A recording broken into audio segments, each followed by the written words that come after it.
오늘은 마태복음 4장 1절부터 마지막 절까지 이 내용인데, 특별히 마태복음 4장부터는 예수님께서 3년 동안 공생애 생활 지금 들어가는 거예요. 공생애라는 것은 자기 개인의 삶이 아니고 인류를 위해서 창세 때부터 마지막 주님 재림할 때까지 모든 인간들의 것을 위해서 예수님 이 땅에 사셨다, 지금 그런 얘기예요. 공생애란 말이.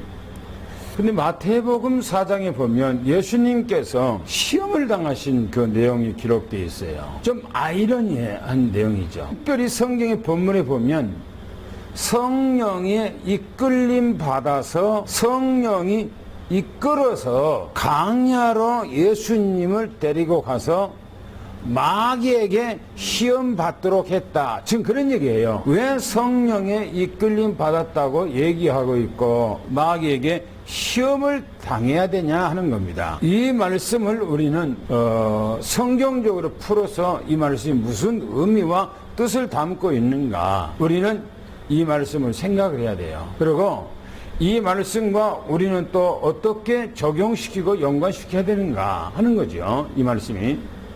그래서 오늘 내용은 뭐냐면 시험 받으신 예수님입니다. 예수님은 누굽니까? 하나님이셔요. 사람의 모습으로 이 땅에 오신 하나님이셔요. 그런데 왜 예수님께서 시험을 당하실까요? 본문 말씀에 성령이 이끌려 그랬어요. 예수님은 누구세요? 마태복음에 성령이라고 그랬어요. 육신의 모습을 가지고 온 성령이에요. 그런데 왜 또 성령에 이끌려 그렇게 말했어요? 이런 말씀들을 우리가 알아야 되겠죠. 주님께서 40일 동안을 줄였다 그랬어요. 제가 의미를 조금 기록해놨는데, 예수님은 성령이 육신을 가지고 이 땅에 오신 하나님이셔요. 근데 예수님이 성령이신데 성령이 이끌림을 받았다 이렇게 말하는 것은 왜 그런가 하는 거예요. 예수님께서 육신으로 오셨기 때문에 지금 그렇게 표현하고 있는 거. 그런데 왜 시험을 받아야 하느냐입니다. 공생에 들어가시면서 시험을 받아야 돼, 마귀에게. 왜 그렇게 하셔야 하는가? 예수님은 둘째 아담. 창세기 1장 26절 27절 2장 7절 말씀에 인류 최초의 지음을 받은 아담이죠. 근데 그 아담이 하나님 앞에서 언약 잡고 영적으로 서밋돼서 살아가야 하는데 마귀의 시험에 져버렸잖아요. 그래서 인간은 이 땅에서 죽을 수밖에 없는 존재가 됐잖아요. 성경이 이렇게 말하고 있어요. 고린도전서 15장에 가보면 아담은 생명이 됐다 함과 같 살아있는 영적 존재였다는 것입니다. 하나님께서 에덴 동산에서 아담을 처음에 창조했을 때 살아있는 영적 존재로 만들어놨다는 겁니다. 그런데 어떻게 해요? 죽어버렸어요. 그래서 둘째 아담인 예수 그리스도가 이 땅에 왔는데 살려주는 용으로 왔다 그랬어요. 첫째 아담은 죽어버렸고 둘째 아담 예수 그리스도가 이 땅에 살려주는 용으로 왔다는 겁니다.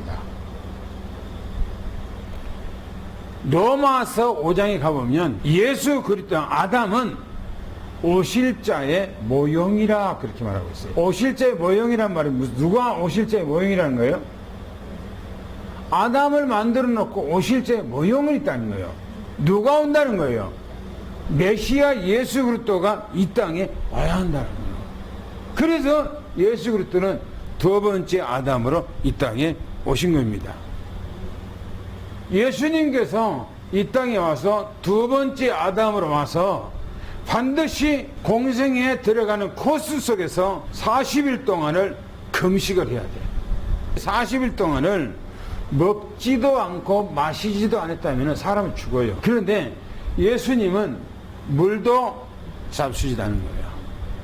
곡식은 아예 손도 안 대지만 물도 안 잡수다니까. 그러니까 예수님이 어떻겠어요? 얼마나 줄였겠어요? 그러잖아요. 그런데 보세요. 그때의 이 말은 예수님께서 세례 받으신 이후에 바로 금식하러 가서 예수님께서는 마귀에게 시험 받으러 간 거예요.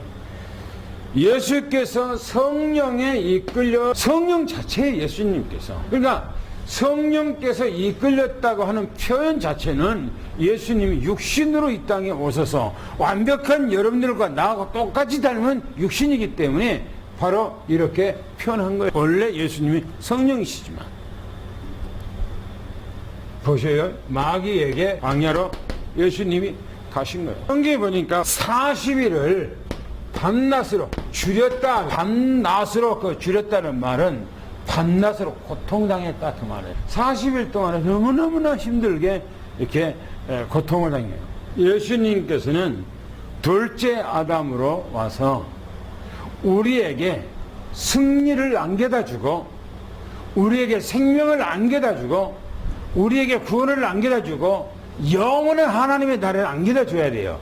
첫째 아담이 실패해버렸던 것을 예수님이 땅에 와서 승리해야 돼요. 그래서 둘째 아담이라 그렇게 표현한 것입니다. 첫 번째 시험입니다.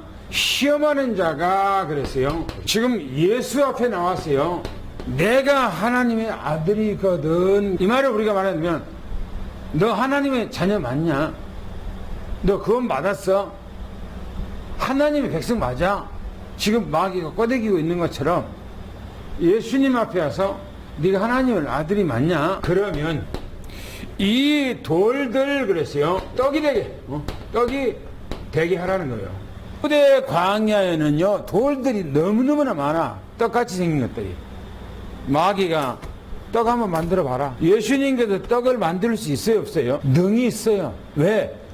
세례 요한이 예수님을 소개하면서 하는 얘기입니다. 니네들이 아브라함의 자손이라고 얘기하지 마라. 하나님은 이 돌들 갖고도 아브라함의 자손을 만든다 이렇게 했어요. 하나님께서 사람을 창조했을 때 창세기 2장 7절에 뭘로 만들었다고 했어요?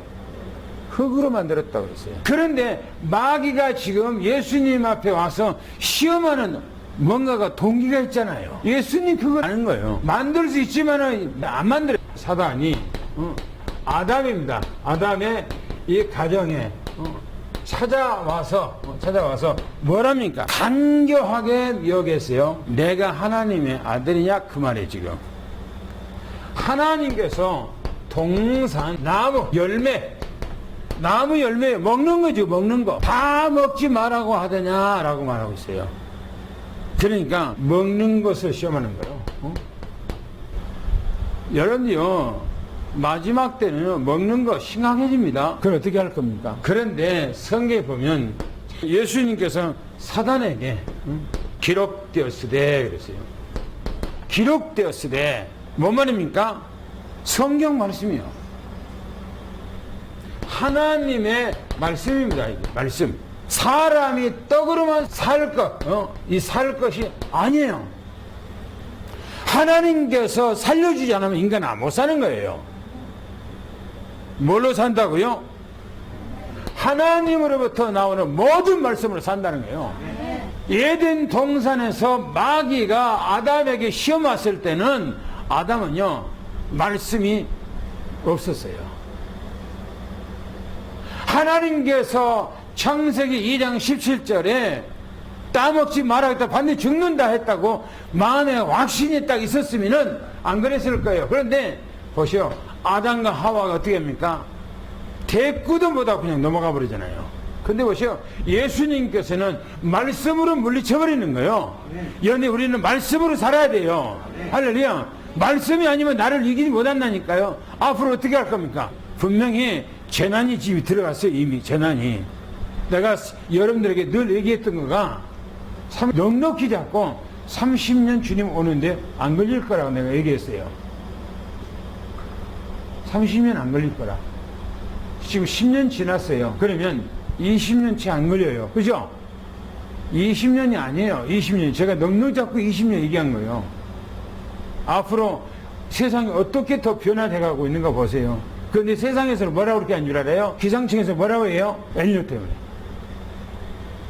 아니에요.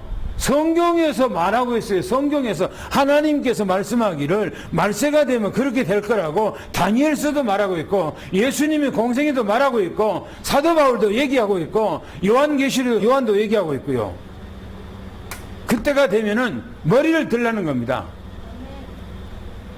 우리는 이 시대에 깨어있지 않으면 큰일 납니다. 말씀으로 깨어있어야 돼요. 그래서 다니엘서 뭐라고 얘기합니까?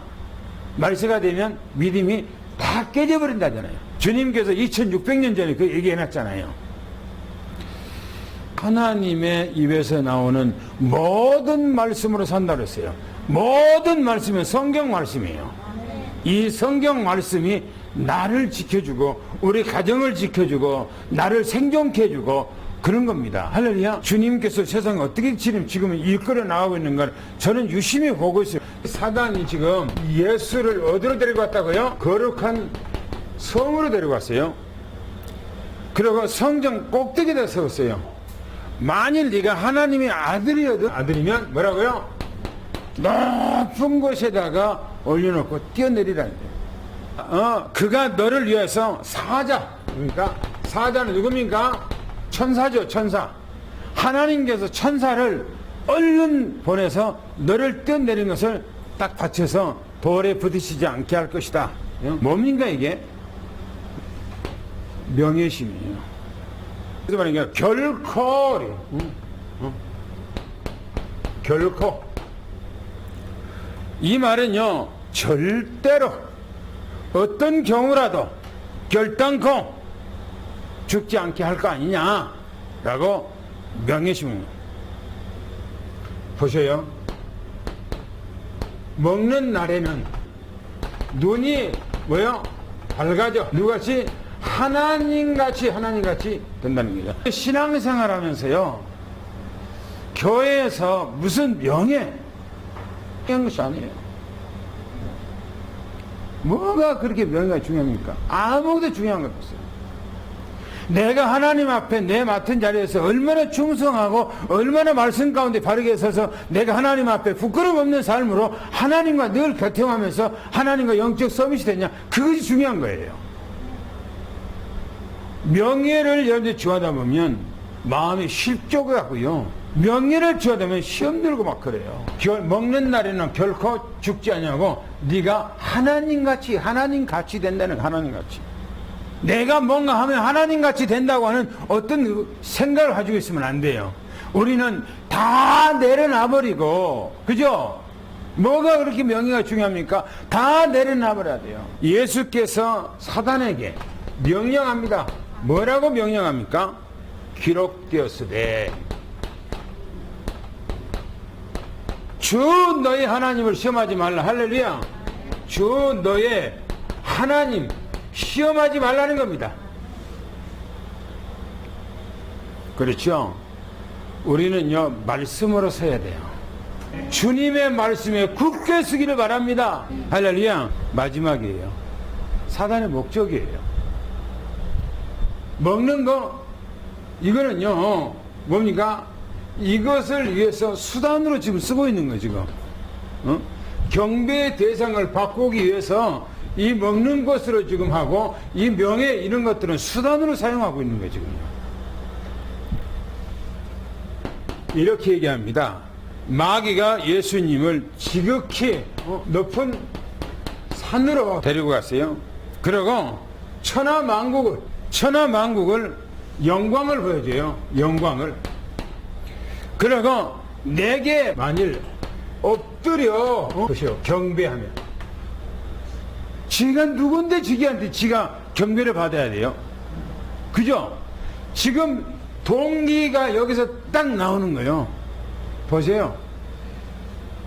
아담의 가정에 찾아왔던 이 사단 마귀가 왜 찾아왔어요? 뭐 때문에 찾아왔어요? 아담과 하와를 통해서 온 인류가 하나님만 경배하고 하나님 앞에만 예배하는 것에 대해서 질투를 하고, 지금 이 먹는 것으로 또 이 하나님과 된 이 명예심, 이걸 자극해서 뭐요? 경배의 대상을 바꿔버리잖아요. 그래서 온 인류가 어떻게 됩니까? 사단마귀 완전히 경배해버리잖아요.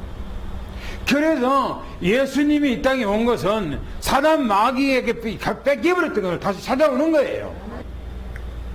이 모든 것을 내게 주리라. 그런데 이 모든 것이 누가 창조했습니까? 하나님이 창조했어요. 그렇죠? 누구 거예요? 하나님 거요. 하나님이 만들어서 아담과 하와에게 관리자로 맡겼어요. 그런데 아담과 하와가 그 관리를 못하고 마귀에게 뺏겨버렸어요. 성경에 누가복음 말하기를 이 아담과 하와를 미혹해서 사단 마귀가 합법적으로 가져가 버렸다고. 마귀가 예수님 앞에 찾아와서 영광을 보여주면서 내게 엎드려 경배만 하면 이거 나 너에게 주겠다고.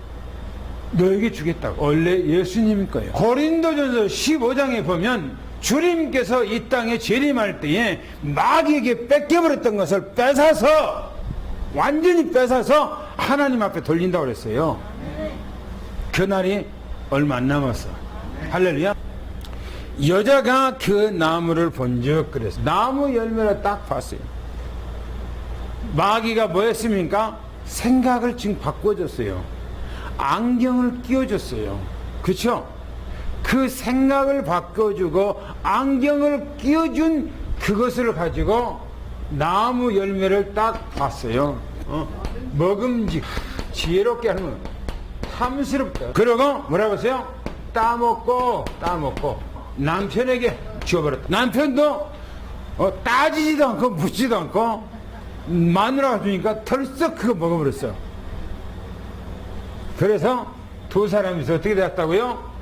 완전히 사단 마귀에게 꼬임에 빠져 경배하는 거예요. 사단 마귀 노예가 되어버렸고 사단 마귀 자녀가 되어서 그때부터 인류가 전부 다 마귀의 소굴로 들어가 버린 거예요. 그래서 어려움 당하는 거예요. 여러분들이 이런 코로나 바이러스니 델타 바이러스 이런 어려움 가운데서도 주님 앞에 완벽하게 여러분들이 올인하시 바랍니다.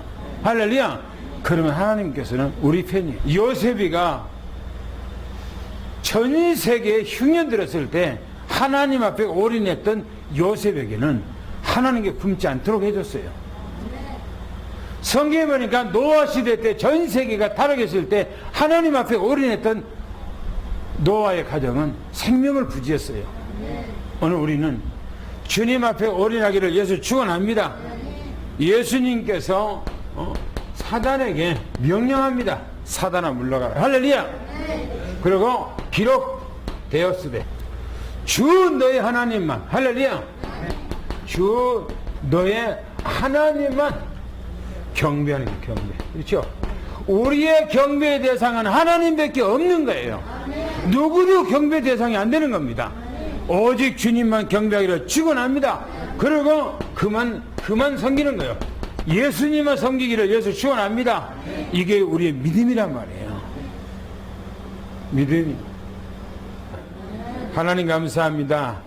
예수님처럼 우리의 삶 속에서 말씀에 굳게 서서 모든 시험과 어려움을 말씀으로 물리치고 영적으로 서밋되는 놀라운 축복된 역사가 오늘 우리 모든 식구들 위해 임하게 하옵소서. 영세 전에 구원 주시기로 작정하고 예정하신 주님의 귀한 자녀들을 원근각지에서 불러서 주님 앞에 예배하며 찬양하며 영광 돌리게 하시니 감사합니다. 우리 장로님들과 권사님들과 집사님들과 또 우리 후대 렘넌트들 어디가 있든지 하나님이 돌보아 주시고 지켜 주옵소서. 또 특별히 이 시대는 우한 바이러스라 또 이 델타 바이러스라 사람들이 너무나 위기 속에 있습니다.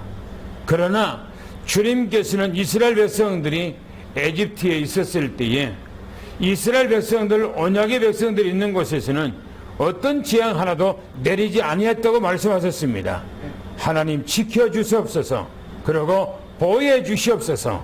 성령의 불로 모든 그 흑암 세력, 어둠 세력을 다 태워서 정결케 하시고 우리를 거룩하게 역사해 주시옵소서. 그러면서 날마다 우리 하나님께서 우리에게 주었던 이 시대의 미션 237을 살리고 5천 족속을 능히 살릴 수 있는 하나님의 은혜가 우리 모든 삶 속 직장에 가정 위에 식솔 위에 임하게 하옵소서. 지금은 우리 주 예수 그리스도의 은혜와 하나님 아버지 사랑하심과 성령님의 교통 내주 충만하신 은혜와 역사가 오늘 사랑하는 모든 성남 성녀 머리 위에 가정 위에 직장과 산업 위에 지금부터 영원히 함께 계실지어다. 아멘.